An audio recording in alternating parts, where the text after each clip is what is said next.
That's skywatch.com. I don't think that's the right one, guys. That's an astronomy website.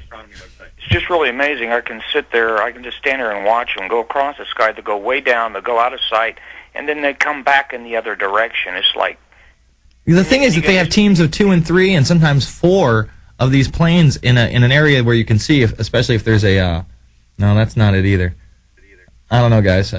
I'll look for it in the break. But yeah, I mean, they're obviously... this is what I said earlier. I said, hey, why doesn't one of these pilots come out and tell them what they're doing? These guys are probably told, oh, this is a program to combat global warming. It's for everybody's good, but we can't talk about it. And if you do have to talk about it, this is what you say about it. It's a classified program. So I don't think we're going to know for quite some time exactly what they are, even if we ever find out. But I assure you, they're going to tell us it's for our own good. I thank you for the call, Mitch. And you know what? They're going to use, this global climate change crisis as an excuse. That's what it's there for, so that they can plausibly deny poisoning all of us in the skies and say, oh, well, global warming's real. We got to put these things up there. If we don't, we're all going to heat up and die. We're all going to turn into, chicken strips. We're going to be deep fried, guys. Don't you understand? Dip me in barbecue sauce. The UN must be right on climate change. You know what'll protect us? If they start giving us a carbon tax. I'm at this party this weekend. Yes, I do socialize every once in a while. I don't know any of these people. I'm new. But this girl is in there, and she's talking up all this environmental nonsense, and she's like, well, I don't really care what you think as long as you're not going to have children.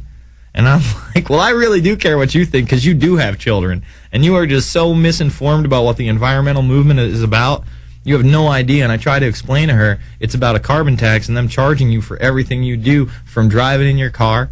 I mean, we played the plate scanning thing today. They don't want a cashless society control grid. They're only trying to put a cashless license plate scanning system in that's for everybody. For everybody. They're going to scan your plate and you get a bill. Oh, it's a lot easier if we don't have to give you a bill if you just have a chip in your arm and an account with us. And, we'll give discounts to the people that, have their chip in their arm and they carpool because these dangerous gases are just killing the environment. And I used to be one of these global warming suckers. Like, that was a really tough thing for me to get past. Like, when I'm watching Alex Jones's Road to Tyranny, and then the tail end of it, he's telling you how the environmental movement is a scam and ultimately all this globalization is about getting you to pay a carbon tax. And I'm like, come on, Alex. That is just so far-fetched. How are they ever going to get people to even think of a carbon credit system? Then comes along Al Gore, but look at my movie, and he gets a Nobel Prize for the thing. I mean, people worshipped his global warming movie and gave him let's put it into perspective, folks, a Nobel Prize. Can you imagine if I had a Nobel Prize? I'd be rocking that thing around my neck every day. I'd be doing it like G-Unit style all the time. This guy makes a phony movie about Johnny Nonsense and his plan to kill the world. Literally, I think Jones puts it in a great thing. Chicken Little scenarios of the sky is going to fall. And he gets a Nobel Peace Prize. I mean, I bet you that's worth something on eBay. I mean, God. And they're selling this idea, and then he actually has this company that's going to distribute this carbon credit system. And just like we can't see why they find bird flu in the vaccinations, and the president has all this stock in Tamiflu. Yeah, in that bird flu vaccination, I think it'd be a really great idea if we put 2 strains of bird flu and another strain of flu in it. I think that'd really be healthy. Probably boost sales. What do you think? Yeah, sounds good? Let's do it. All right, let's do it. Thank you, Baxter International. That's been the big story since last week. I don't want people to forget that story, but really this lawyer seeking a global forum to handle Madoff case, the global banking court system run by the globalist bankers. Isn't it? Isn't that just lovely? It sounds great, doesn't it? But it's you know why that happened, guys? Because we're dumb. Let me tell you how dumb we are. Got about a minute towards break. Nazi death camp Auschwitz mistaken for beer. This is how dumb we are. Some of Britain's school kids think Auschwitz is a type of beer rather than a Nazi death camp, according to a new study. You ready? A survey of around 1,000 high school students aged 11 to 16 found 10% of youngsters were unsure of what it was, and 2% thought it was a brand of beer. 1% thought it was a type of bread. Actually, you know what? 10% of youngsters, that I'm actually amazed that it was that low. In America, I would think it would be even higher, that people would think that, Auschwitz was a beer. We are not surprised by the results, although we are disappointed. Unbelievable. I'm actually shocked that 90% correct, huh? I mean, that's that. I know, how is she might be dumber than the kids. I mean, if she's not surprised by the results. I mean, that's actually, I guarantee if we went out to the streets of Austin, 90% would get it right. No way. Maybe 40.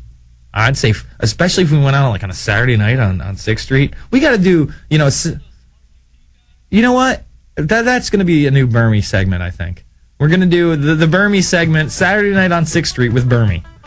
And we're going to find out how smart people are in a party atmosphere. It might be a little handicapped, but we'll see. All right, folks, we'll be back with your calls. It's 866-582-9933. It's the InfoWarrior with Jason Bermas. Infowars.com, prisonplanet.tv.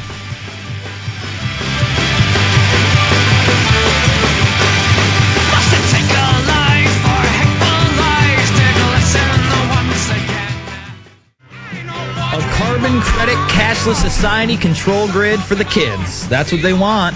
I don't want it. I was just discussing with Paul on the outside there. The carbon credit system that they're going to give, they're going to use it to hoard a lot of the resources, and they're probably going to even have subdivisions of these carbon credits and what you'll be able to spend them on.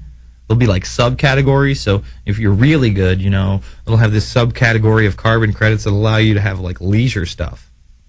Whereas if you're not, they'll never even give you that. There'll be upper echelons of slaves. Don't worry, with your little chip. The good slaves will be able to maybe live an almost middle-class lifestyle. Sort of, kind of. The really good ones. The real, we love you, Alito, I beg you. All right. Call-in line is 866-582-9933. Let's go to Jason in New Hampshire. Jason, what's on your mind?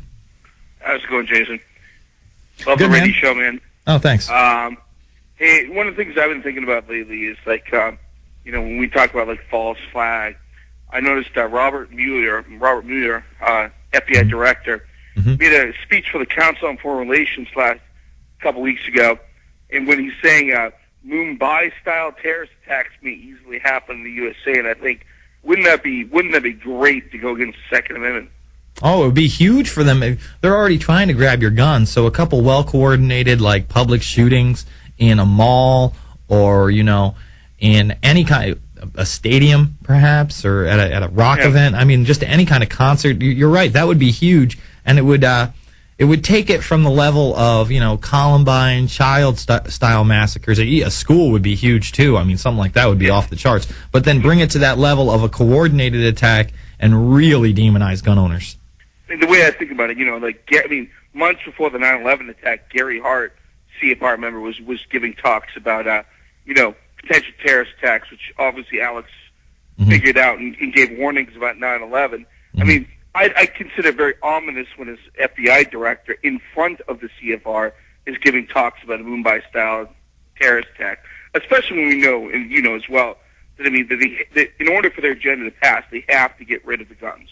No, absolutely, absolutely. And, Mumbai's not, you see that one that happened to the cricket players right there. That has all the earmarks of an inside job. Everybody gets away. They had warnings beforehand at the exact location, the exact time, and the exact targets, and they did nothing. Okay? And then they pull, these people off the streets and interrogate them who have nothing to do with anything. They literally don't even bother to pull off patsies, because it's, Pakistan. They're like, whatever, we'll do what we want. We'll put it in the headline that we're detaining people. They don't have to have anything to do with it. It's insanity to me. Oh, my God. Go ahead. Our media is so controlled right now. It's crazy. But, hey, I wanted to say one other thing, too. I called him last week, and as I was getting let off, I was talking about the Free State Project, and you mentioned that, you're not into communes. Yeah. And I wanted to make one big correction. The Free State Project is not a commune. It's just an idea about libertarian activists moving into a small state where they may be able to take over. It's a great idea because, I mean, obviously I believe with Alex, I mean, we should have liberty everywhere. But, I mean, there are some states, honestly, where I think people need to vote with their feet. I mean, if you live in California, good chance of having any type of libertarian idea. If we can get enough activists in one state, and this state is New Hampshire, which is the Free State Project, and it's freestateproject.org, and I mean, there's actually being a huge effect in the state because, one, we already have a libertarian culture, and even according to a college, we're the free state in the country right now. No, you guys are. It's live free or die out in New Hampshire. I thank you for the call, Jason. We're going to be going to Alan and others in the next segment. It's 866-582-9933. It's the Info Warrior, InfoWarrior.infowars.com.